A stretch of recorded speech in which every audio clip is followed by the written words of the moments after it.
c'est que deux sociologues de mes amis, M. Luc Boltanski et Alev Chiapello, dans un article, dans un ouvrage dont le titre devrait vous réjouir, Le nouvel esprit du capitalisme, se sont mis en tête de comprendre comment il se faisait que nous acceptions le capitalisme, alors que nous en comprenons les dégâts quotidiennement. Et donc ils ont eu l'idée d'aller chercher la doctrine du capitalisme, sa théorie, dans les ouvrages de management. Puisqu'un ouvrage de management, monsieur, si je comprends bien votre façon de penser, c'est la théorie de l'exploitation mise dans un livre, comment nous exploiter, comment nous extorquer le maximum de plus-value avec le minimum de salaire, etc. Et donc ils ont eu l'idée de rentrer dans un ordinateur tous les mots de 90 ouvrages de management des années 60. Et puis ils ont rentré tous les mots de 90 ouvrages de management d'aujourd'hui pour voir qu'est-ce qui avait changé dans la structure culturelle du capitalisme. Alors, mesdames et messieurs, quand ils ont fait tourner leur logiciel d'analyse du langage pour voir la fréquence d'apparition des mots, ils se sont aperçus qu'en 1960, le mot le plus souvent cité dans 90 ouvrages de management était le mot hiérarchie. Bon, normal. On voit bien pourquoi il faut apprendre à nos futurs dirigeants à raisonner en termes de hiérarchie. Alors, je vous pose la question, en tout cas je la pose à ceux qui n'ont pas vu le spectacle. Combien de fois le mot hiérarchie est-il cité dans 90 ouvrages de management de l'année 1999 ? Bravo, madame. 0. Mesdames et messieurs, le mot hiérarchie a disparu de la théorie du capitalisme. Alors je vous pose cette question complémentaire. Selon vous, mesdames et messieurs, la hiérarchie a-t-elle disparu des entreprises ? Non.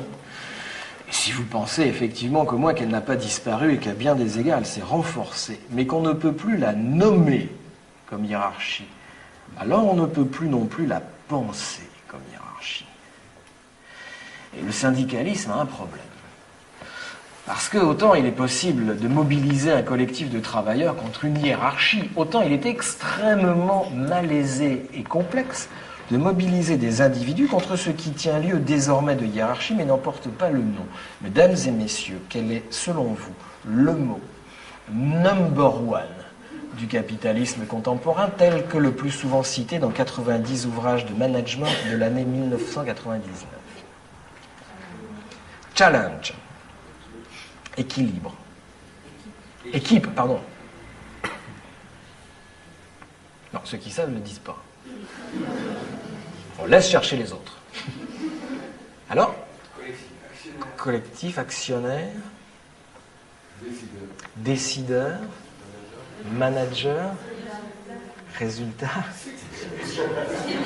synergie, productivité, collaborateur. Ah, vous tournez autour, mais il est beaucoup plus fort que ça, il est magique. Solidarité. Ah ouais, vous tournez autour. Non, mais sauf que ceux-là, on les voit venir. Si vous voulez, c'est comme partenariat. Quand la banque vous dit qu'elle est votre partenaire, vous voyez venir. Non, vous sentez le truc, quoi. Vous voyez, chez moi, il y a une affiche à Quimper, c'est l'armée, premier partenaire des jeunes. Non, celui-là, on ne voit pas venir. C'est pour ça qu'il est magique. Mondialisation, non. Il est bien, hein. Mesdames et messieurs, je vous présente notre ennemi à tous. Attention, je vais faire des malheureux.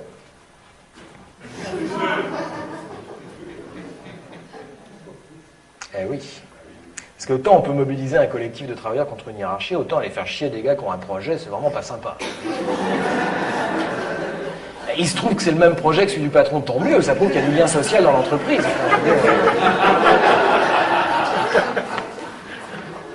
Mesdames et messieurs, cette espèce de saleté est tellement positive,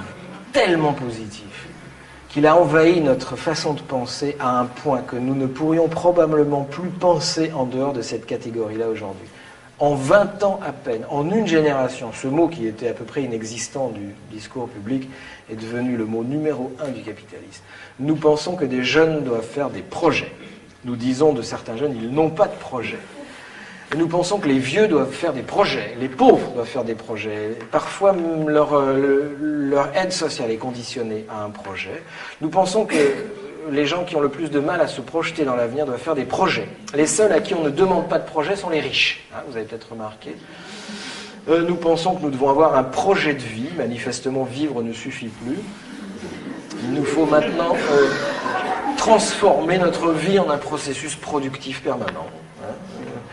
Et il faut manifester notre désir de produire, hein, en ayant un projet de vie. Et donc cette espèce de saleté-là est un mot qui, sans que nous nous en rendions compte, transforme tout ce qui bouge en une marchandise, selon la définition marxiste de la marchandise, pour les trois qui restent dans la salle. Marchandise est un bien ou un service réalisé dans des conditions professionnelles qui testent sa pertinence sur un marché avec un bien ou un autre service équivalent. Et donc, mesdames et messieurs, quand il y a une vingtaine d'années, un éducateur travaillait avec des jeunes, il travaillait dans le moyen, voire le long terme, il travaillait sur 8 ans, sur 9 ans, sur 10 ans pour changer les mentalités. Aujourd'hui, il monte un projet avec des jeunes. Ce projet va durer 1 an. Ce projet a un début, mais surtout, il a une fin.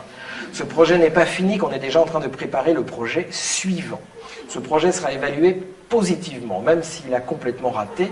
Nous n'avons plus le droit à l'échec, sans quoi nous n'avons pas la subvention. Quand on n'a plus le droit à l'échec, c'est le fascisme. Ce projet va entrer en concurrence avec tout un tas d'autres projets sur le marché de la subvention.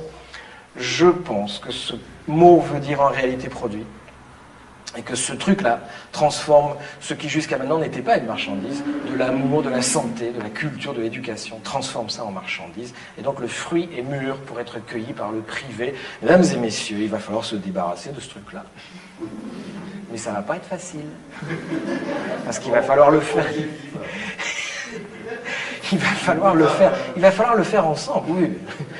Non, vous comprenez bien, vous êtes tout seul, vous n'avez aucune chance. Alors moi, je vous suggère que vous tous ici, hein, sur, je sais pas moi, dans le 10e arrondissement, vous fassiez savoir au pouvoir financeur que plus jamais vous ne déposerez de projet, mais que vous voulez quand même l'argent.